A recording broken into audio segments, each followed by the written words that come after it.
prophète sallallahu alayhi wa sallam nous a exhorté tout au long de sa vie. Il nous a donné des conseils. Il nous a exhorté à prendre soin de notre vie, du temps, et de l'utiliser dans ce qui plaît à Allah Azza wa Jal. Et vous ne trouverez pas de conseils plus éloquents, plus sincères, plus véridiques que ce qui nous a été laissé par le prophète sallallahu alayhi wa sallam. Et il s'adressait à absolument toute sa communauté jusqu'à la fin des temps. Hakim a rapporté que le prophète sallallahu alayhi wa sallam a dit à un homme alors qu'il l'exhortait: profite de 5 choses avant l'arrivée de 5 choses. Profite de ta jeunesse avant l'arrivée de ta vieillesse. Profite de ta bonne santé avant l'arrivée de la maladie. Profite de ta richesse avant l'arrivée de la pauvreté. Profite de ton temps libre avant que tu sois indisponible et que tu sois occupé. Profite de ta vie avant qu'arrive la mort. Profite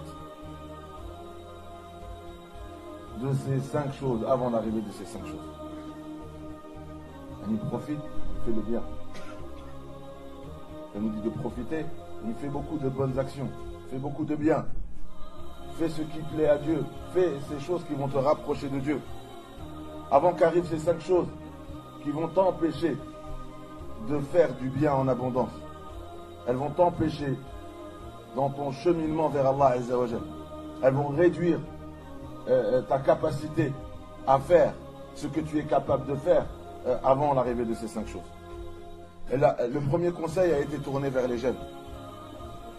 Il dit: profite de ta jeunesse avant l'arrivée de ta vieillesse. Pourquoi? Parce que quand on est jeune, on est capable de faire plus de choses. On a plus de force, on a plus d'énergie. On est capable de faire plus que quand on est quand on vieillit et quand on perd de notre énergie, quand on perd de notre force. Et donc cette force et cette capacité, c'est un bienfait d'Allah Azza wa Jal. Et le prophète sallallahu alayhi wa sallam nous a dit dans un hadith, cette partie de notre vie, elle est tellement importante qu'elle sera parmi les questions, elle sera une des questions parmi les questions sur laquelle on sera jugé le jour du jugement. Tu ne feras pas un pas, tu ne bougeras pas de l'endroit où tu seras debout le jour du jugement avant d'être questionné sur 4 choses. Et parmi ces 4 choses, wa'an shababik, tu seras questionné sur ta jeunesse. Tu seras questionné sur ta jeunesse. Et parmi les 7 qui seront sous l'ombre du trône d'Allah Azza wa Jal, un jeune qui a grandi dans l'adoration d'Allah Azza wa Jal, qui a grandi dans l'obéissance d'Allah Azza wa Jal. Donc le prophète sallallahu alayhi wa sallam, il te dit: profite de ta jeunesse avant ta vieillesse. Et tu seras jugé sur cela le jour du jugement. Comment tu as utilisé ta jeunesse? Comment tu as utilisé cette énergie, cette force? Et tu savais qu'elle n'allait pas durer. Tu savais qu'à un moment de ta vie, tu allais perdre toute cette force. Tu allais perdre toute cette énergie. Donc est-ce que tu l'as dépensé dans le jeu, dans les distractions, dans des choses futiles, ou tu l'as utilisé et tu l'as investi dans ce qui va t'être utile? Donc après, le premier conseil qui est adressé aux jeunes, il s'adresse à ceux qui sont en bonne santé.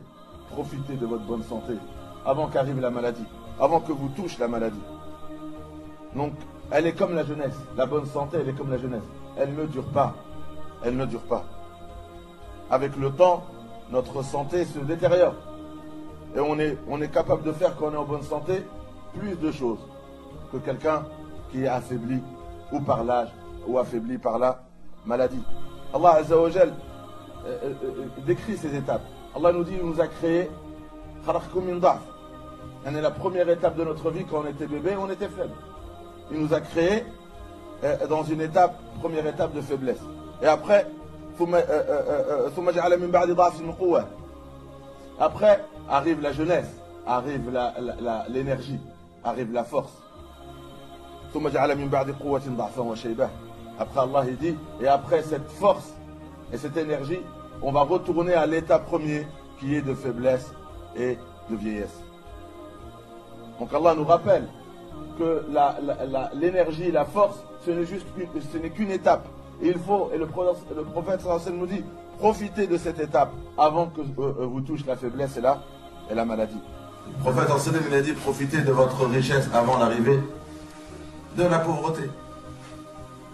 Et donc, comme la jeunesse et comme la santé, si tu es dans l'aisance et dans l'abondance, partage de ce que tu as avec les pauvres, avec les nécessiteux. Ne mange pas tout, partage, donne une partie fi sabilillah. Et cette solidarité, tu es plus capable de la faire quand tu es dans l'aisance que quand tu n'as plus rien, quand tu es restreint. Et si la personne n'a pas peur de la pauvreté, elle dit qu'elle est assez aisée, alors qu'on peut s'appauvrir du jour au lendemain. On ne sait pas de quoi elle fait la vie. Profite de ton temps libre avant que tu sois occupé et indisponible. Parce que quand tu deviens très très occupé par les besoins nécessaires de la vie, tu n'arrives plus à trouver le temps pour prier à l'heure, pour prier des prières surrogatoires, pour lire le Coran, pour faire le dhikr, pour t'asseoir et faire l'istighfar, pour prier sur le prophète sallallahu alayhi wa sallam. Tu n'arrives plus à libérer du temps pour cela. Et donc, si tu es libre, profite de ce temps libre pour te rapprocher d'Allah Azza wa Jal. Profite du temps libre. Dès que tu as du temps libre, lis le Coran. Que tu ne sais pas de quoi elle fait demain, ou tu ne trouveras plus le temps. Donc profite, lis du Coran, fais du dhikr. Investis ces paroles qui seront d'une utilité éternelle. Elles durent dans l'au-delà. Le Coran, le dhikr, l'istighfar, toutes ces paroles, elles sont lourdes dans ta balance et elles durent éternellement. Donc, dès que tu as du temps libre, profite avant que tu sois de nouveau occupé.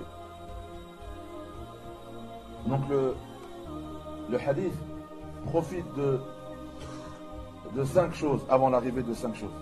Profite de ta jeunesse avant l'arrivée de la vieillesse. Profite de ta santé avant l'arrivée de la maladie. Profite de ta richesse avant l'arrivée de la pauvreté. Profite de ton temps libre avant l'occupation et l'indisponibilité. Et profite de ta vie avant qu'arrive la mort. Et donc, profite de ta vie avant qu'arrive la mort. C'est le 5e conseil. On sait tous que lorsque la mort arrive, le livre des œuvres, il se ferme.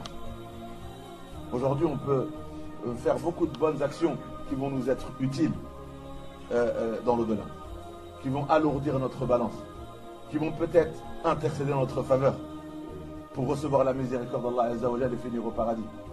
Vous savez, une hasana, c'est très précieux dans l'au-delà. Et là, on a le temps de les faire.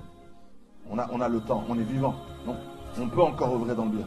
On peut encore se repentir. On peut encore demander pardon à Allah Azza wa Jalla. On peut dire astaghfirullah des centaines de fois, des milliers de fois. Et juste par ces formules-là, avec un remords et un regret sincère, elle efface nos péchés. Et c'est comme si on ne les avait pas fait. Et on peut remplir notre livre de bonnes actions pour alourdir notre balance. Le prophète sallallahu alayhi wa sallam a dit dans un autre hadith, l'intelligent, c'est celui qui garde le contrôle sur lui-même et il ne s'autorise à faire que quelque chose qui lui est utile après la mort. Et les intelligents sur cette planète, les intelligents dans cette vie, parmi nous, c'est ceux, quand tu l'observes, il ne fait que quelque chose qui lui sera utile après la mort. Et regarde, est-ce que c'est une action qui va m'être utile ou est-ce une action qui me posera des problèmes dans ma tombe? Est-ce que cette action me posera des problèmes dans ma tombe? Je ne la fais pas. Cette action me posera un problème quand je serai debout devant Allah le jour du jugement.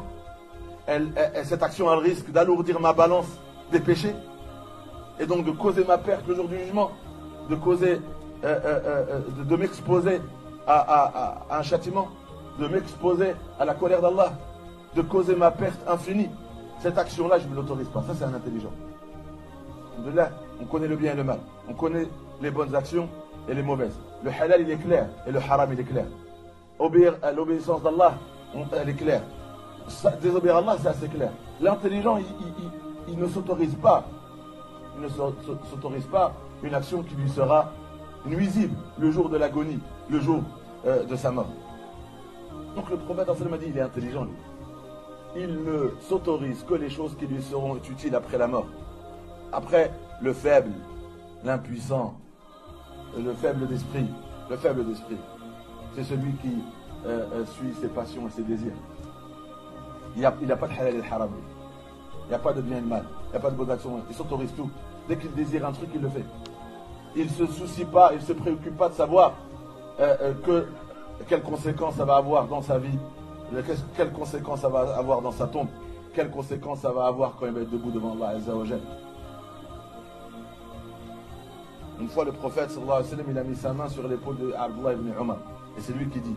Il dit une fois le prophète sallallahu alayhi wa sallam, il a mis sa main sur mon épaule et il m'a dit Kun fi dunya ka'annaka gharibun aw 'abiru sabil. Tu sais comment tu dois être dans cette vie? Comme un étranger ou comme un voyageur. Comme un étranger, comme un voyageur. Un étranger, ça veut dire tu n'es pas de ce monde. On est qu'en voyage dans cette courte vie. Dunya, cette vie éphémère, cette courte vie, on n'est que des voyageurs. Et donc, on n'est pas chez nous. On n'est pas chez nous. On est des voyageurs, on est des étrangers. Tous les êtres humains. Parce que notre vrai pays, notre vraie demeure, c'est l'au-delà. C'est là-bas l'éternité. Tous les êtres humains sont des voyageurs et des étrangers sur terre. Et la vraie demeure, c'est l'au-delà. Donc il lui dit, rappelle-toi de cela. Rappelle-toi de cela. Que tu vas mourir. Et là, tu vas aller dans ton vrai pays, dans ta demeure éternelle. On n'est que de passage. Elle l'a tellement touché cette parole. Il s'est tellement approprié cette parole que lui-même, quand il rencontrait des gens, il les conseillait, leur disait. Et donc, il le vivait, ça. Lorsque la nuit arrive, n'attends pas le matin. Il lui disait quoi? Ne t'attends pas à vivre jusqu'au matin. On n'est que des voyageurs. Et le voyage, c'est quoi? C'est la mort. Et le voyage, c'est la mort. Donc, sois toujours prêt à ce voyage. C'est-à-dire que d'un instant, tu ouvres les yeux, tu n'es plus ici. Tu n'es plus de ce monde. Soudainement. Il dit donc, le voyage, il va se faire soudainement. Et donc, sois prêt. Sois prêt. Quand la nuit arrive, attends pas le matin. Profite de cette nuit. Profite de cette nuit. Et quand tu te réveilles le matin, tu vas peut-être voyager aujourd'hui. Donc, ne t'attends pas à vivre jusqu'au soir. Profite de ta santé. Après, il disait, profite de ta santé aujourd'hui, avant que la maladie te touche. Profite de cette vie avant que la mort vienne te chercher.